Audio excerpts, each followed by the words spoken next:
Abra sua Bíblia, irmão, no livro de João, o Evangelho de João, capítulo 4. Começamos semana passada esse capítulo, a partir do primeiro versículo até o versículo 42. Hoje nós vamos ler a partir do versículo 19 até o versículo 42.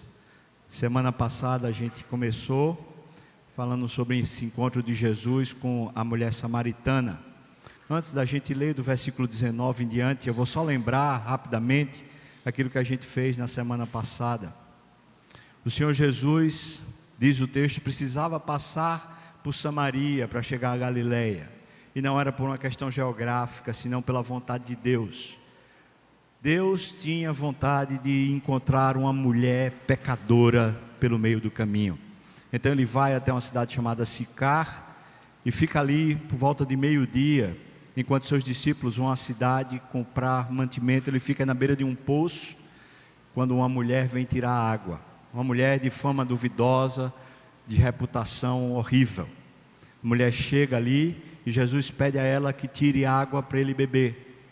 A mulher então, sarcástica, irônica, nem sabendo com quem ela conversava, senão com o próprio Deus, na pessoa do seu Filho bendito, ela diz: como assim o senhor é um judeu e é homem?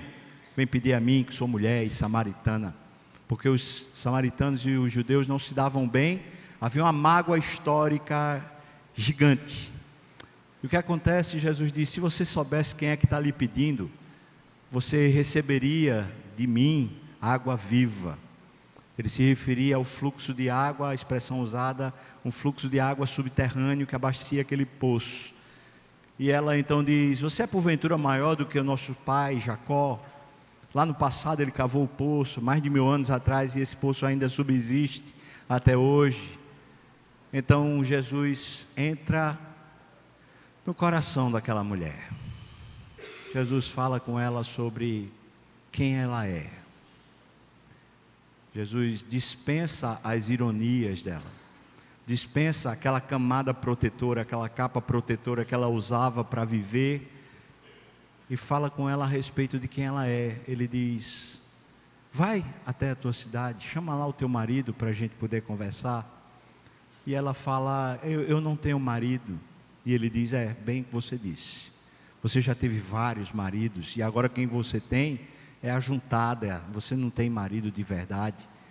E isso naquela época se tratava de uma mulher leviana, de uma mulher que tinha uma vida de prostituição, uma fornicadora.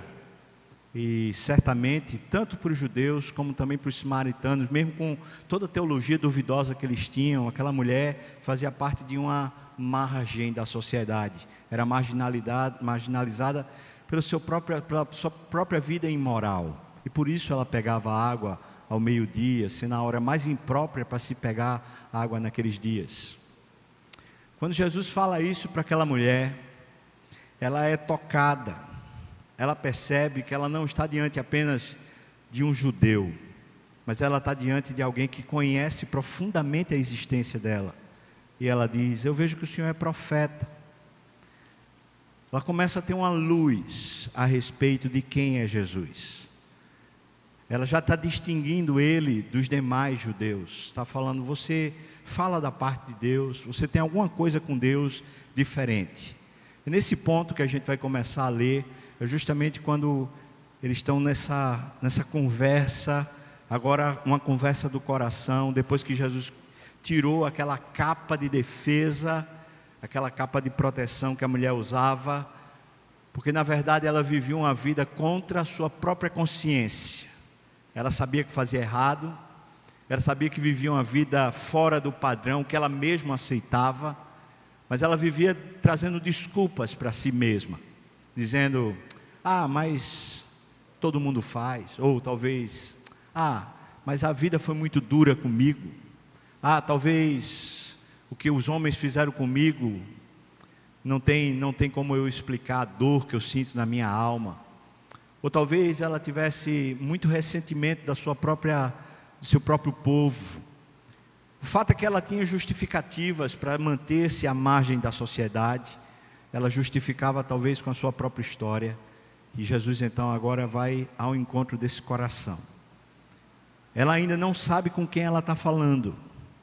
Ela não sabe que está falando com o Filho de Deus. Mas ela já começa a ter um arrobo de fé, um ponto de fé no seu coração. Eu estou falando com um profeta. Diz assim então, versículo 19: Senhor, disse-lhe a mulher, vejo que tu és profeta. Versículo 20: nossos pais adoraram neste monte. Vós, judeus, entretanto, dizeis que em Jerusalém é o lugar onde se deve adorar. Disse-lhe Jesus: mulher, podes crer-me que vem a hora, quando nem neste monte, nem em Jerusalém, adorareis ao Pai. Vós, samaritanos, adorais o que não conheceis, nós adoramos o que conhecemos, porque a salvação vem dos judeus. Mas vem a hora, e já chegou, em que os verdadeiros adoradores adorarão o Pai em espírito e em verdade, porque são estes que o Pai procura para seus adoradores. Deus é espírito, e importa que seus adoradores o adorem em espírito e em verdade. Eu sei, respondeu a mulher, que há de vir o Messias, chamado Cristo. Quando ele vier, nos anunciará todas as coisas. Disse-lhe Jesus: eu o sou, eu que falo contigo. Nesse ponto chegaram seus discípulos e se admiraram de que estivesse falando com uma mulher. Todavia nenhum lhe disse coisa nenhuma. Que perguntas? Ou por que falas com ela? Quando a mulher deixou o seu cântaro, foi à cidade e disse àqueles homens: vinde comigo e vede um homem que me disse tudo quanto tenho feito. Será este porventura o Cristo? Saíram, pois, da cidade e vieram ter com ele. Nesse ínterim, os seus discípulos lhe rogavam: por favor, Senhor, come. Versículo 32. Mas ele lhes disse: uma comida tenho para comer que vós não conheceis. Diziam então os discípulos uns aos outros: ter-lhe porventura alguém trazido o que comer? Disse-lhe Jesus: a minha comida consiste em fazer a vontade daquele que me enviou e realizar a sua obra. Não dizeis vós que ainda há 4 meses até a ceifa? Eu, porém, vos digo: erguei os olhos e vede os campos, pois já branquejam para a ceifa. O ceifeiro recebe desde já a recompensa, e entesoura o seu fruto para a vida eterna. E de Sarte se alegram tanto o semeador como o ceifeiro, pois no caso é verdadeiro o ditado: um é o semeador e o outro o ceifeiro. Eu vos enviei para ceifar o que não semeaste, outros trabalharam e vós entraste no seu trabalho. Muitos samaritanos daquela cidade creram nele em virtude do testemunho da mulher que anunciara: ele me disse tudo quanto tenho feito. Vindo, pois, os samaritanos ter com Jesus, pediam-lhe que permanecesse com eles, e ele ficou ali naquela cidade por 2 dias. Muitos outros creram nele por causa da sua palavra, e diziam à mulher: já agora não é pelo que disseste que nós cremos, mas porque nós mesmos temos ouvido e sabemos que este é verdadeiramente o Salvador do mundo. Amém. Vamos orar mais uma vez. Deus, diante da Tua palavra lida, pedimos que o Senhor revele no nosso coração a Tua voz. Por isso, tanto preciso de unção para falar, como meus irmãos precisam de unção para ouvir. Tem misericórdia de nós, em nome de Jesus. Amém, Senhor Deus. Amém. Então, uma mulher está dizendo: o Senhor é profeta. Quando ela entra nesse campo, quando ela deixa de ter aquela ironia e as suas defesas foram colocadas de lado, ela começa a ter uma conversa agora de coração com o Senhor Jesus. A primeira questão que ela suscita é a questão mais essencial na vida de um ser humano. Ela pergunta assim: como é que a gente faz para adorar a Deus? Como é que a gente pode ter uma vida de adoração? E ela então diz: os meus pais, que são samaritanos, por causa da divisão do reino, como lhes expliquei na semana passada, quando o reino de Israel se dividiu, então ficou a tribo do norte e a tribo do sul, e os samaritanos então faziam parte da tribo do norte, que não aceitaram adorar lá em Jerusalém, no templo, mas eles fizeram a casa para si mesmo, lá em Betel, no Monte Gerizim, fazendo dali a casa de adoração. Na verdade, com uma rebeldia contra a própria lei de Deus, contra o próprio Moisés, contra a própria revelação que tinha vindo através de Davi, eles se colocaram contrário à revelação de Deus e fizeram para si um monte lá, que era o lugar do encontro de Jacó com Deus, era Betel. A palavra Betel em hebraico significa casa de Deus. Então eles pegaram e falaram assim: olha, a gente não vai até o território dos judeus, que era o território do sul, mas a gente vai ficar no nosso próprio território, o território do norte, e a gente vai adorar no Monte Gerizim, lá em Betel. Então eles se colocaram contrário, e a mulher tem uma dúvida, ela fala: o que é que vale? Vale o que os nossos pais, os samaritanos, os israelitas nos falaram, ou vale uma revelação que foi dada antes deles, a revelação que foi dada aos judeus, essa de que é em Jerusalém o lugar da adoração? Perceba, essa é uma questão que divide povos por toda a história da humanidade. Não é uma questão irrelevante. A vida do ser humano é uma vida de adoração. E significa que a gente de alguma maneira é movido aos labores da vida, às coisas que fazemos, por causa de algum desejo maior, algum nível de transcendência que a gente quer ter. E essa é uma questão existencial. O ser humano, quando está no seu labor apenas para o aqui e o agora, ele entra num ciclo vicioso terrível. Ele trabalha para se sustentar e depois ele se sustenta para trabalhar. Quando ele cai em si e percebe que a vida está num ciclo terreno e é um ciclo pernicioso, vicioso, ele começa a pensar: para que vale a vida? De que me vale tanto trabalho, se na verdade eu trabalho simplesmente para ter a provisão? E uma vez que eu uso a provisão, eu uso para trabalhar um pouco mais. Onde esse ciclo pode transcender, pode ir além? Essa questão, que é uma questão, por um lado filosófica, mas por outro lado essencial, essa questão do existencialismo, essa questão da nossa própria existência, é a questão de todos nós. Como adoramos?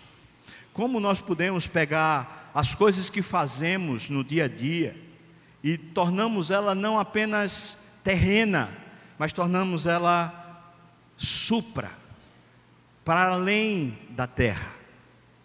Como podemos transformar os nossos labores em um ato divino, em um ato que enobreça a nossa própria história, não apenas para ter recursos para provisão, mas para o nosso coração ficar satisfeito, a nossa vida ter um sentido e um significado maior do que a própria existência.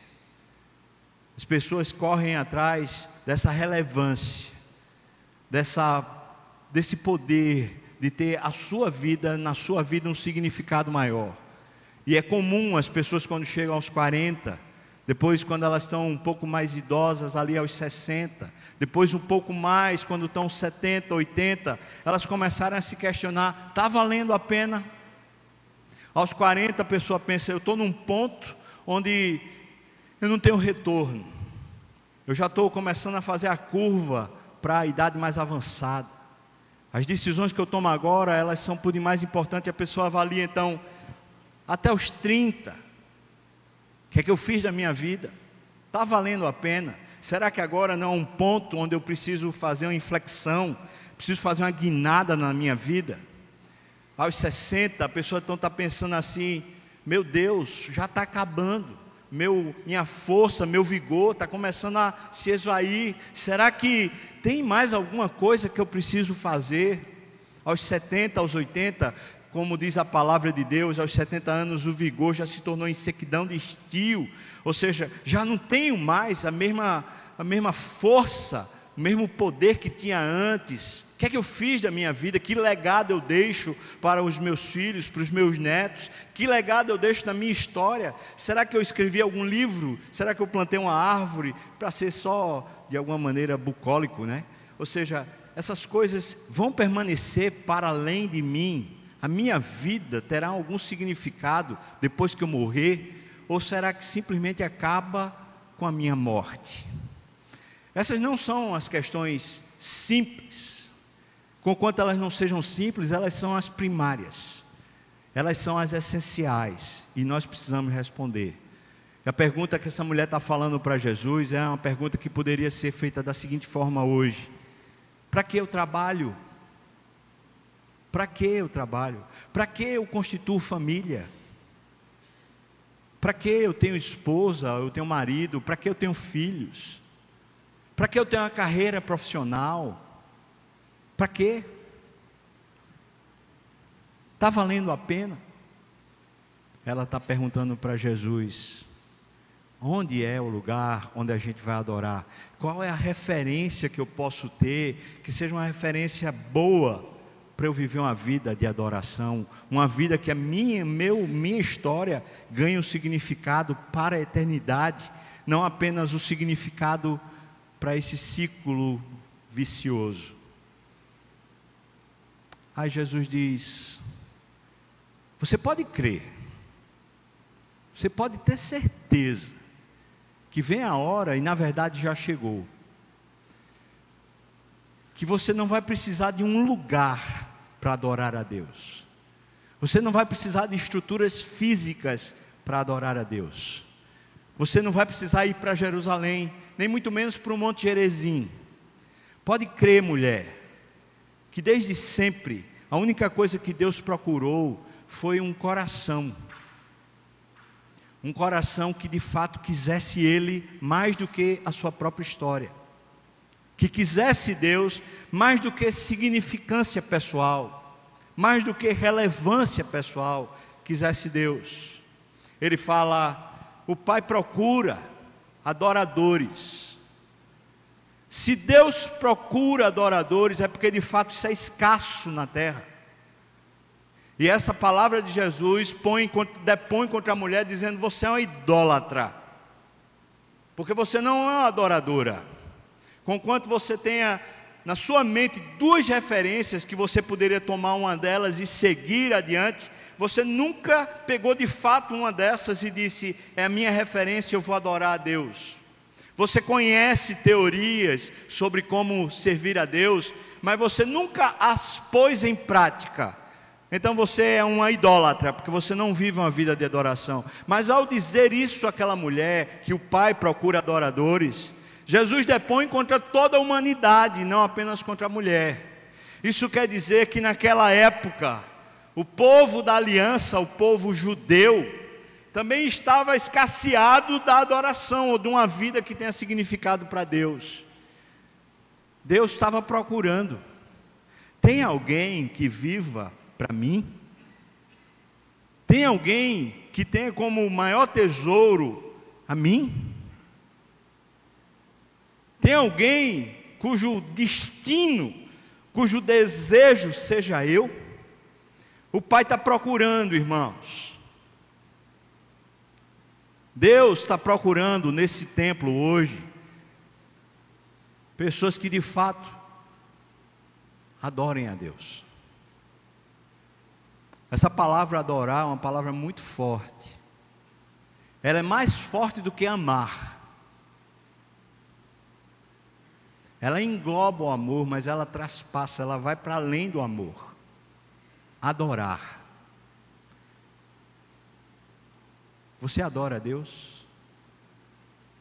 Deus procura duas coisas dentro do coração, que segundo Calvino elas se mesclam, dando o mesmo significado. Portanto é muito provável que isso seja um hebraísmo, quando ele coloca duas palavras para trazer um significado maior.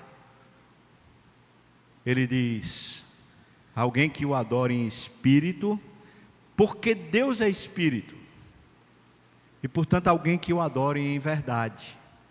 O que Jesus está dizendo é: O Pai tem procurado pessoas que adorem a Deus no seu interior, não nas cerimônias, não nos cultos públicos em si, não nas igrejas em si, mas que adorem a Deus na sua alma, no seu coração, na sua vida interior. Em outras palavras, o que Deus está procurando é pessoas que nas suas volições, nos seus desejos, naquilo que habita no mais íntimo do seu coração, adorem a Deus. Não pessoas que simplesmente fazem a obra de Deus, por assim dizer, vêm, fazem o louvor, elas vêm e ministram na escola dominical, elas vêm e pregam no púlpito. Não pessoas que simplesmente fazem alguma coisa para Deus, mas pessoas que na verdade no seu íntimo desejam ter Deus, desejam a Deus, buscam a Deus. Essa é a adoração em espírito. E ele então qualifica, porque ele diz: Deus é espírito. Ou seja, Deus não quer uma performance, Deus não quer os aparatos que a gente pode preparar para Ele.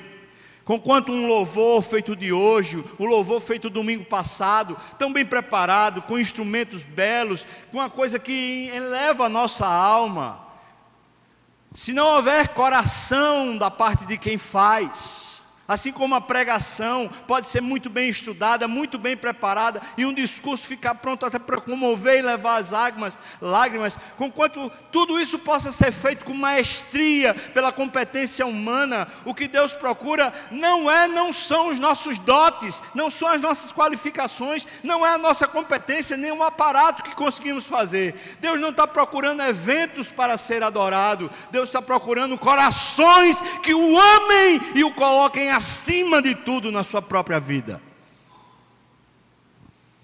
que tenham Deus por mais precioso do que a sua própria existência, cujo fim de todo o seu labor não é a satisfação nem o suprimento das necessidades, mas o fim de todo o seu labor é Deus, é para a glória dEle, é para que Ele seja honrado e exaltado. Isso significa que, porque eu tenho família para honrar a Deus e exaltar a Deus.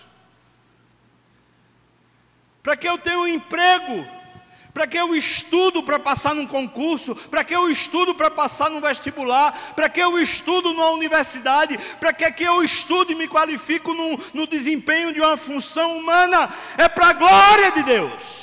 Não para o meu suprimento, não para a minha honra, não para o meu reconhecimento, não para a minha titulação, não para a minha qualificação, mas para Deus ser honrado na terra.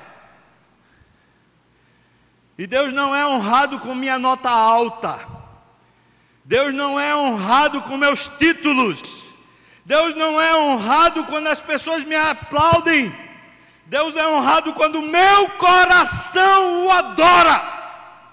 Isso quer dizer que sim, Deus pode ser honrado quando eu ganhar uma graduação, quando eu ganhar um título, mas Ele só será honrado pelo meu título se o meu coração repousar nele, se o meu coração estiver cheio dEle, porque é em espírito que eu adoro a Ele, não é na minha performance, mas é em espírito. É assim que Deus quer ser adorado, em espírito e em verdade.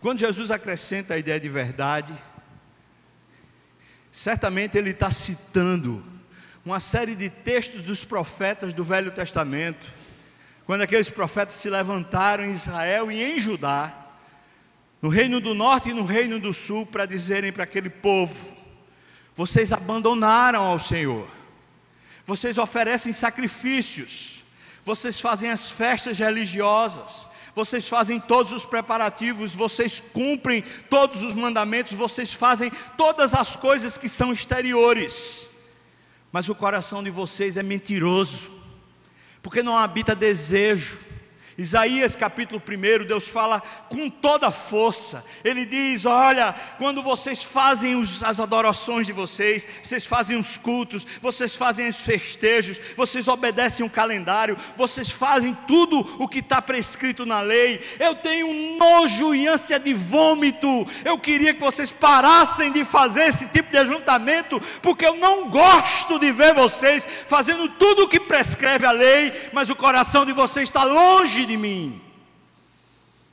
Isaías capítulo 1, ele fala: o boi conhece o seu possuidor, até o jumento conhece, mas o meu povo se esqueceu de mim, me abandonou. Essa referência da mulher é a referência de Jeremias, que diz: o meu povo me abandonou, a fonte das águas vivas, e cavou para si cisternas rotas, que não retêm água. Eles vivem sedentos, buscando, eles fazem todos os processos humanos, eles têm alta performance, mas eles não têm verdade, não têm verdade. O povo que mais recebeu o prêmio Nobel foram os judeus, até hoje. O primeiro lugar no fonte de renda da economia de Israel são royalties, são invenções. Eles são um povo altamente qualificado. Pessoas que entendem e falam: o melhor exército que há no mundo são os israelitas, a melhor tecnologia é israelita. A competência daquele povo é extraordinária. Entretanto, Deus está dizendo assim: isso não me honra, porque vocês têm um coração em vocês, vocês têm um coração na relevância de vocês, vocês têm um coração no significado de vocês, vocês não têm um coração em mim. Não é verdadeira a adoração de vocês. Então, irmãos, nós podemos ser exímios e devemos ser gente que se especializa, gente que busca aperfeiçoamento, que cresce, mas não é isso que honra a Deus.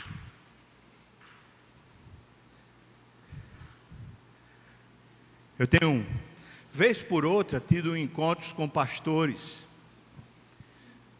Pastores têm procurado porque eles estão perdidos. Eu não estou nem falando, pelo amor de Deus, dos pastores daqui da igreja. Eu estou falando de pastores aí, presbiterianos, batistas, assembleianos inclusive. Fala: dá para a gente ter um tempo, eu queria conversar. Disse: bora. A gente sai, vai para um almoço, vai para um cafezinho, a gente senta e conversa. E a grande questão, na maioria dos casos, é: eu não consigo mais saber qual a vontade de Deus para a minha vida. Eles já estão refugando o ministério, estão sofridos, eles não sabem mais por que continuar na igreja.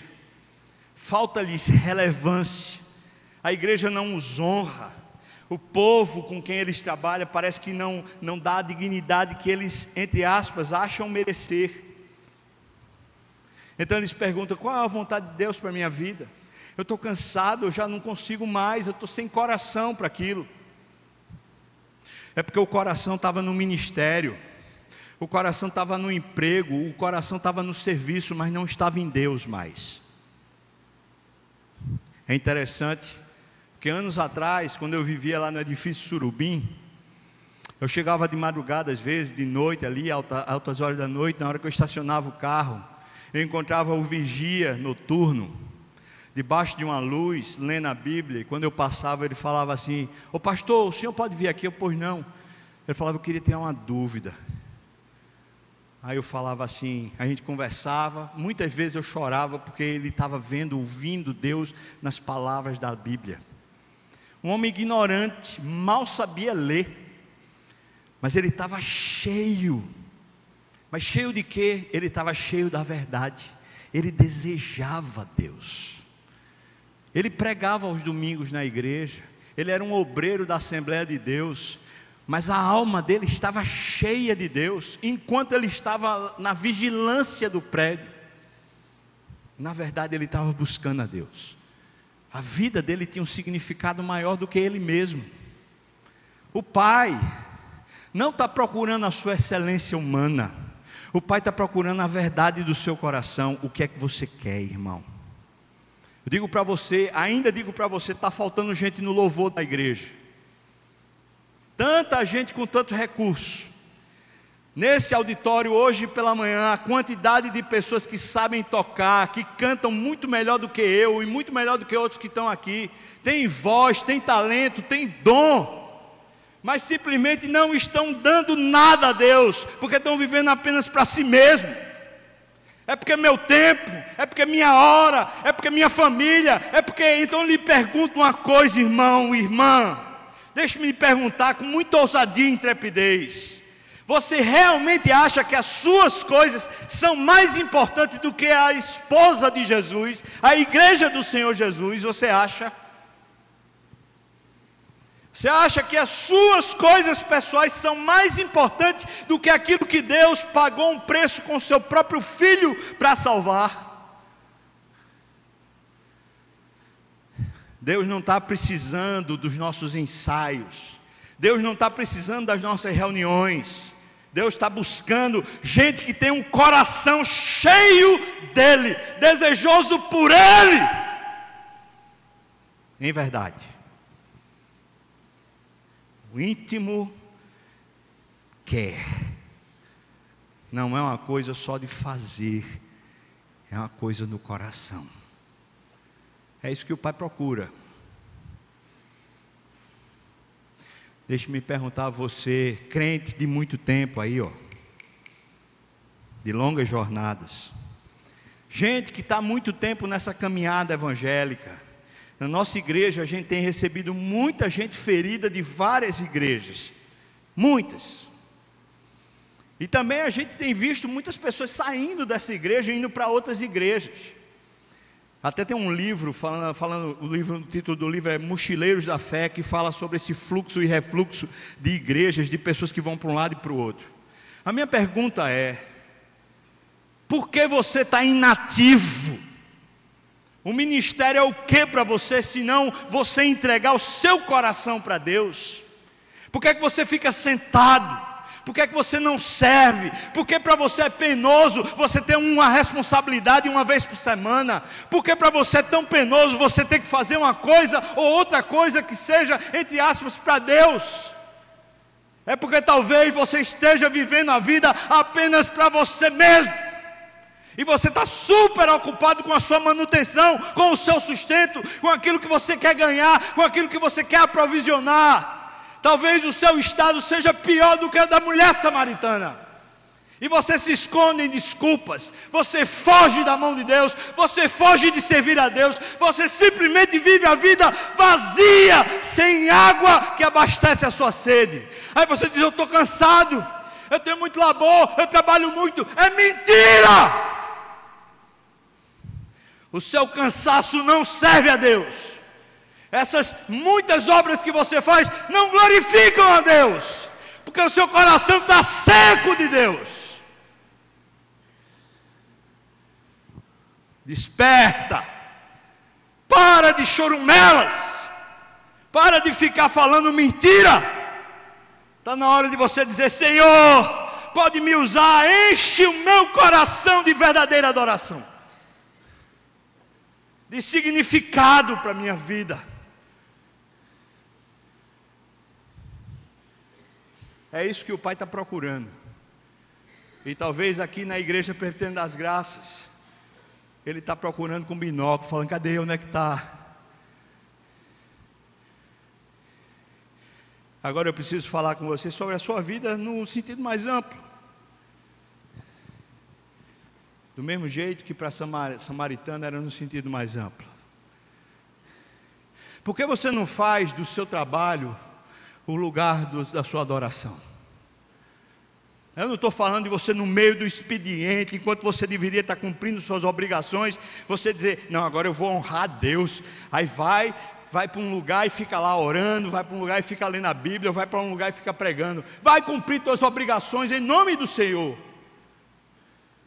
Mas o que eu estou falando é dessas obrigações com as quais você lida, e muitas vezes você se enfastia e você cansa, porque você não pega elas e diz: Senhor, isso é o que glorifica o teu nome. Enquanto eu tenho que bater metas, enquanto eu tenho que lidar com uma série de artifícios e de coisas que as empresas têm, é isso que glorifica o teu nome, é nesse labor, é justamente quando a minha mente está cansada desses muitos afazeres, é isso que glorifica o teu nome, porque eu vivo para a tua glória, não para a minha glória.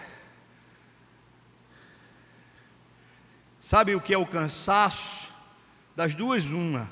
Ou é porque você está dormindo pouco e está precisando dormir mais, e por isso você está, muito provavelmente, adorando algum outro Deus, e por isso você não consegue dormir direito. Você está adorando, por exemplo, o mercado, o dinheiro, você está adorando a sua imagem, a sua reputação. Enquanto você adora essas coisas, você não consegue dormir. Eu tenho muito o que fazer, não dá para dormir, não dá para dormir, não dá para dormir, não dá para dormir. Mentira, dá para dormir, se você voltar a adorar a Deus. Mas o segundo motivo do seu cansaço, provavelmente, não é físico, é emocional.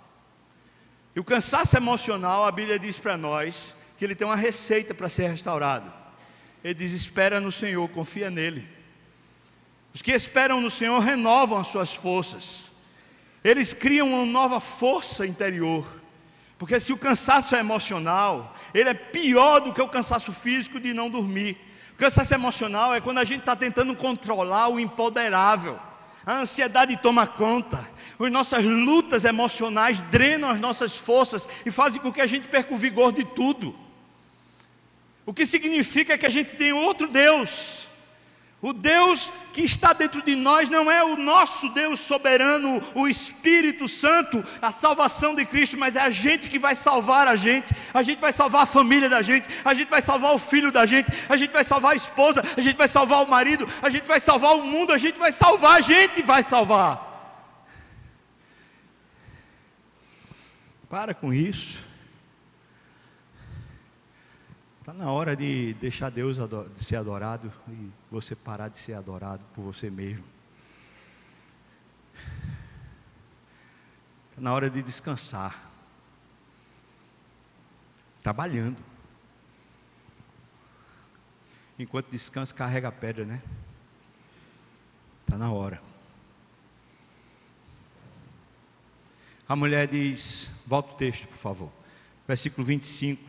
A mulher diz: o Senhor está falando de um jeito que não é mais profeta. O Senhor está falando de um jeito que o Senhor está falando da minha vida. Não está falando só das coisas que eu fiz, dos pecados, como um profeta falaria. O Senhor está falando sobre significado. Está falando sobre o que rege a minha existência. Ela fala, tem que chegar um Messias. Veja o que ela diz, versículo 25. Há de vir um Messias chamado Cristo. Quando ele vier, veja o que diz o texto: quando ele vier, nos anunciará, ou ensinará, ou nos trará revelação de todas as coisas. Sabe o que essa mulher está fazendo aqui nessa hora? Ela está dizendo: olha, eu tenho boas referências. Eu tenho a referência de Jacó, eu tenho a referência de Moisés, eu tenho as referências da lei, eu tenho boas referências. Mas o Senhor vai me anunciar alguma coisa que pega meu coração. Não ideias, mas o Senhor vai pegar meu coração. Você vai me anunciar todas as coisas. O que ela está dizendo é que tanto Moisés como Jacó, os antepassados, os patriarcas e os profetas, eles eram apenas a sombra. A revelação que eles trouxeram, a revelação que ainda não estava completa, mas ela estava dizendo: quando chegar o Messias, ele vai revelar a minha vida, ele vai se revelar a mim, ele vai me anunciar as outras coisas, as que eu ainda não conheço. O Senhor está falando sobre adoração, o Senhor está falando sobre um tipo de vida que é para Deus. O Senhor é o Messias. Veja o que Jesus diz. Disse-lhe Jesus: eu o sou. Eu sou o seu Salvador. Agora me entenda, por favor. Quando Jesus diz eu sou o Messias, eu sou o Cristo, para aquela mulher ela está entendendo, esse homem é capaz de fazer eu viver para Deus. Até hoje, os cumprimentos de lei, as minhas excelências, os meus padrões de qualidade, não conseguiram me trazer para Deus, para eu viver para Deus. Mas esse homem vai conseguir fazer eu viver para Deus, porque ele é o Salvador. Salvador não entenda apenas como aquele que vai conseguir levar você para o céu no estado final, na hora que você morrer. Mas Salvador quer dizer, salva você dessa vida sem significado, salva você dessa vida frustrante de você viver correndo atrás de você mesmo. Ele consegue fazer você transcender e finalmente você ter uma vida para Deus. E essa mulher está dizendo, ele quando vier vai fazer isso. E ele diz, eu faço. Eu estou fazendo isso com você agora, mulher. Tanto é que naquela mesma hora, veja o versículo 27. Os discípulos chegaram, ele estava falando com a mulher, os discípulos ficaram mudos. O que Calvino ressalta, que quando a gente não entende o que Jesus está fazendo, a melhor coisa que a gente tem que fazer é, em vez de relutar, de recriminar, de falar mal, a gente deve simplesmente se calar. Mas, versículo 28 então, quanto à mulher, na hora que ela viu que a história dela está mudada e ela pode vir para Deus, quanto à mulher, ela deixou o cântaro. Agora, irmãos, deixar o cântaro aqui tem um significado muito especial. É que essa mulher não tem mais sentido ela viver fazendo as tarefas com as quais ela faz, se Deus não conduzi-la, viver para Deus. Então ela deixa o cântaro, ela corre para a cidade e vai anunciar para os seus cidadãos. Essa mulher não tem reputação boa, como lhes falei. Qual a dignidade dessa mulher para falar aos seus cidadãos, falar aos seus concidadãos? Qual é? Nenhuma. Ela, pelo contrário, ela é uma referência até negativa. Entretanto, ela não está mais se ligando, nem se lixando para o que os outros têm a dizer a respeito dela. Porque agora ela está bem resolvida numa vida para Deus. Ela tem um significado da sua existência, o significado é que a sua vida agora está nutrida, está salva. Então ela vai para os seus cidadãos e fala, tem um homem, preste atenção no que ela diz, tem um homem que eu me encontrei lá no poço, que está falando tudo que eu sou, ele está falando tudo que é a minha vida. Preste atenção, porque aquele povo daquela cidade sabe que tipo de vida aquela mulher tem. Então quando ela está dizendo, olha, ele está falando tudo que eu vivo, todo mundo está pensando, essa mulher vivia com um homem para lá e para cá, essa mulher é uma sem vergonha, essa mulher é uma prostituta, essa mulher é uma mulher sem nome. Quando ela traz a lume, quando ela traz à luz a sua própria história dentro da comunidade que lhe conhece, essa mulher está salva. Ela não está mais prestando atenção na sua reputação, porque agora ela vive para Deus. Então ela diz, olha, ele me disse tudo que eu tenho feito, ele me disse quem eu sou. E os cidadãos falam, bom, tem alguma coisa diferente mesmo, a gente precisa ir lá para ver. A palavra que diz é, eles creram no testemunho da mulher. E essa é uma citação meio duvidosa, especialmente no grego, do tipo assim, não é que eles creram em Cristo para a salvação, mas que eles ficaram impactados dizendo, essa mulher, ela vivia se protegendo, ela vivia com capas de culpa, ela nem sequer andava no meio da gente, ela ia para o poço, meio-dia, agora ela vem e fala, olha, eu estou livre, eu não preciso mais viver essa vida de proteção, eu estou livre, agora eu vivo para Deus, o homem está falando tudo que eu sou. Então o povo diz, rapaz, alguma coisa mesmo aconteceu com essa mulher. Eles creram no testemunho dela, mas ainda não estão salvos. Eles vão ao encontro de Jesus. Quando eles chegam no encontro de Jesus, eles creem. Agora por causa de Jesus, e eles falam isso, não é mais por causa do testemunho da mulher, mas é por causa dele. E Jesus passa 2 dias com aquele povo ali, e durante aqueles 2 dias, muitos foram salvos dessa mesma vida que a mulher vivia, assim como eu e você vivemos muitas vezes essa vida que não é para Deus, senão para nós mesmos. É nesse processo que Jesus diz, o que é uma vida para Deus? Uma vida para Deus é quando os discípulos trazem a comida e falam para Jesus, mestre, come.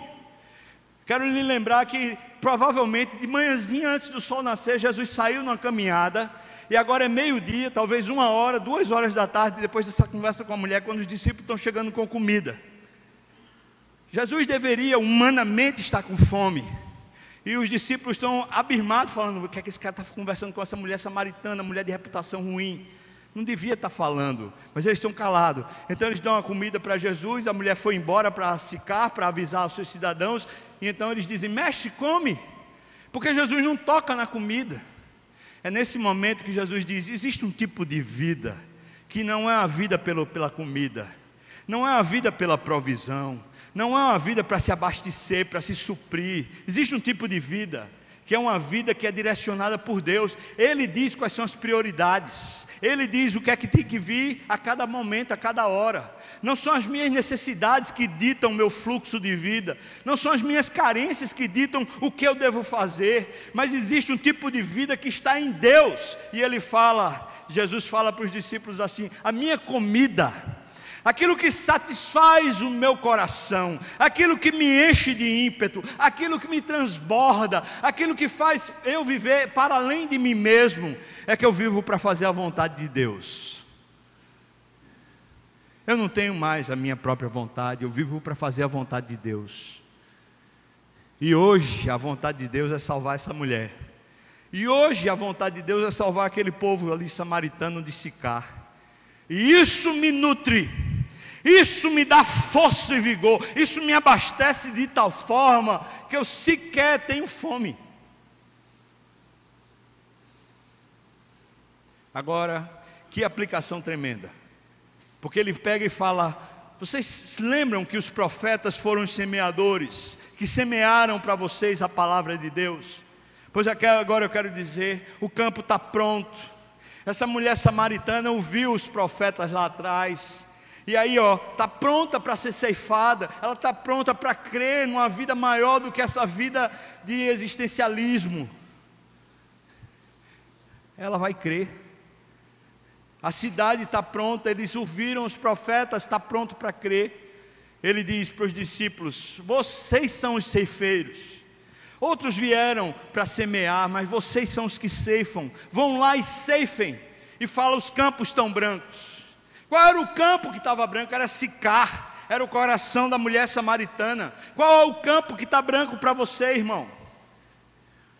Qual é o campo que você pode dizer: está pronto, Deus quer salvar?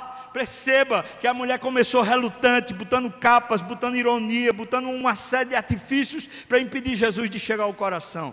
Assim será conosco. Isso não quer dizer que o campo não esteja branco. Mas o que consiste então viver para Deus? Consiste em não necessariamente o suprimento das nossas necessidades, mas consiste em fazer a vontade de Deus. E a vontade de Deus é salvar o pecador.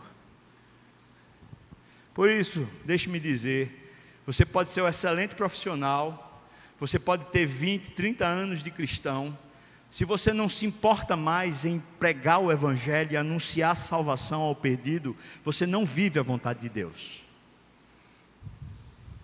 Se você quer viver um tipo de cristianismo que é o cristianismo de patotinha, sabe o de patotinha?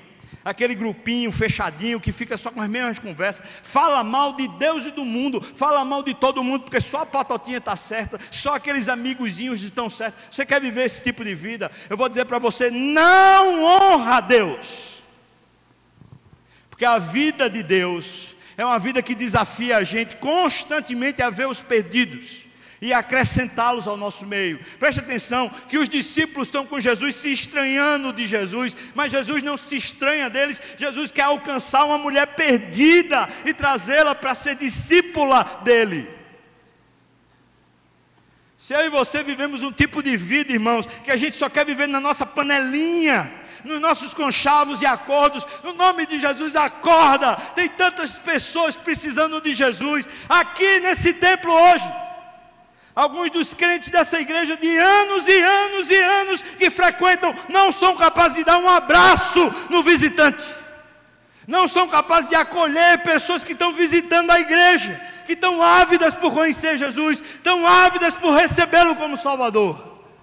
Pessoas que são crentes anos e anos e anos, não podem assumir o compromisso de viver essa vida para Deus, porque sempre estão fazendo suas próprias coisas. Sempre são os seus próprios negócios mais importantes. Seus amigos, sua esposa, seu filho, seu emprego, seus cursos, sempre são mais importantes. Quer viver uma vida de adoração? Pois aprenda a negar-se a si mesmo e viver para Deus. E viver para Deus quer dizer você começar a levar pessoas a Cristo. Você está no ministério da igreja, está aqui no ministério do louvor, aí a gente vem para ensaiar. No nosso meio tem pessoas que estão ali desacordadas, não estão mais cantando para Cristo, não estão mais ensaiando para Cristo. Quer honrar a Deus? Pega o ensaio e transforma ele em vocação, transforma ele em chamada de despertamento para buscar a Deus. Você está preparando a aula de escola dominical, está preparando o sermão. Durante a semana, você tem pessoas com as quais você se encontra, que aquela palavra vai cair como um dispositivo de fé. Você compartilha. Rapaz, eu estava estudando a Bíblia, tem um negócio tão massa, encheu meu coração. Você compartilha. Preste atenção, irmão. O fim do nosso exercício, da nossa vocação, das nossas coisas que fazemos para Deus, é um treinamento para a gente alcançar o mundo, alcançar o perdido. Essa é a finalidade. Aquela cidade foi salva, pelo menos muito. Eles vieram, Jesus foi a eles, e essa troca foi que trouxe uma grande salvação ali. Versículo 39 diz: muitos samaritanos daquela cidade creram nele em virtude do testemunho da mulher que anunciaram. Ele disse: tudo quanto eu tenho feito. Versículo 40: vindo, pois, os samaritanos ter com Jesus, pediam-lhe permanecesse com ele, e ficou ali 2 dias. E muitos creram, agora por causa da palavra de Jesus. E diziam à mulher: já agora, não é pelo que disseste que nós cremos, mas porque nós mesmos temos ouvido e sabemos que este é verdadeiramente o Salvador do mundo. Pessoas que vivem a vida de idólatras, no final elas querem simplesmente ser reconhecidas. Elas querem que as rendas, que os cursos, que as coisas que faz se voltem para o seu próprio benefício. E isso diz que elas não são adoradores de Deus. Pessoas que são adoradoras de verdade, o final da vida, a finalidade da vida é que pessoas conheçam Jesus e o amem. É isso que lhes abastece. E não é porque a pessoa, eu sou um evangelista, não, é porque você é crente.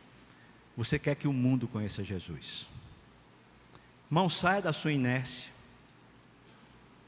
Saia da sua inércia. Não pensa que Deus está satisfeito comigo se eu ficar aqui só no púlpito. Por mais que eu me organize durante a semana para preparar o sermão, Deus não fica satisfeito com isso, não.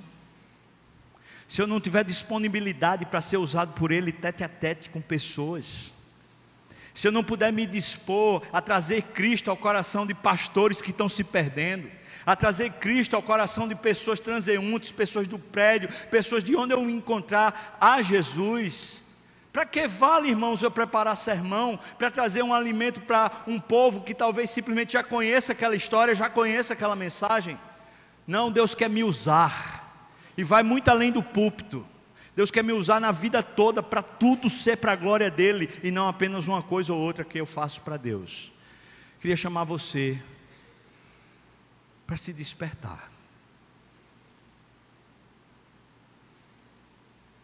Usando o texto de Paulo aos Efésios, quando ele cita as Escrituras e fala: desperta, ó tu que dormes, e Cristo te iluminará. Aquela expressão que está lá no grego, não é dizendo para alguém chamar você para ser desperto, mas é você dizendo para você mesmo: desperta! Para com essa vida medíocre de viver para você mesmo, desperta! Será que hoje o Espírito está dizendo para você: desperta? E você então pode reagir e dizer para você mesmo: desperta. Essa é a palavra de Deus para nós hoje. Vamos orar? Pessoal do louvor, muito bom, muito bem, lindo, especialmente mulheres cantando, mas não precisa vir aqui agora não, já passou da hora. A gente vai orar, depois a gente vai para a classe. Eu queria perguntar a você, irmão, essa mensagem foi para você? Você está precisando disso? Despertar? Sair de uma vida de conveniências pessoais para uma vida de serviço para Deus? Sair de uma vida de qualificações e eventos para uma vida de ser usado por Deus para qualquer hora, qualquer momento? Se Deus está falando com você, eu queria pedir para você ficar de pé. Eu queria orar por você e orar com você, pedindo que Deus nos desperte. Se é com você, fique de pé, irmão. Amém.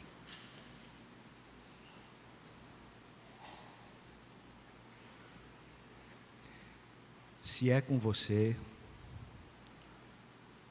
então quem tem que reagir é você. É você. Obrigado, Deus, por falar conosco. Mas, Deus,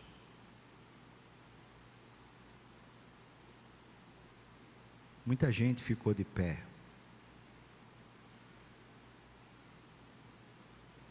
Eu sei que o Senhor quer nos despertar, mas eu queria pedir, Senhor, pela reação desses irmãos. Por favor, ajuda-os, ajuda-me a não termos uma vida de sufoco correndo atrás da nossa reputação e nosso sustento, mas a termos uma vida, Senhor, para ser usada pelo Senhor do jeito que o Senhor quiser. A Tua vontade seja o nosso alimento, Deus. Peço, Deus, tira cada um de nós da posição de prostração, de se sentir vitimado pelas coisas que aconteceram aqui e ali no passado, mas desperta nossa alma para dizermos de coração: Senhor, toma a minha vida, faz de mim o que Tu quiseres, o que o Senhor quiser, faz de mim bom uso, Pai. Abençoa meus irmãos para terem sabedoria e bom discernimento de como o Senhor quer usá-los. Abençoa nós como igreja para sermos usados pelo Senhor, para abençoarmos uns aos outros. Firma os nossos pés na rocha. Eu te peço no nome de Jesus. Vamos todos ficar de pé, irmãos. Que a graça do nosso Senhor e Salvador Jesus Cristo, o amor de Deus, o nosso querido e amado Pai, comunhão, consolo, a bênção, o poder, o avivamento do Espírito venha sobre nós, o povo do Senhor, até quando o Senhor voltar e nos tomar para si mesmo. Aleluia. Amém.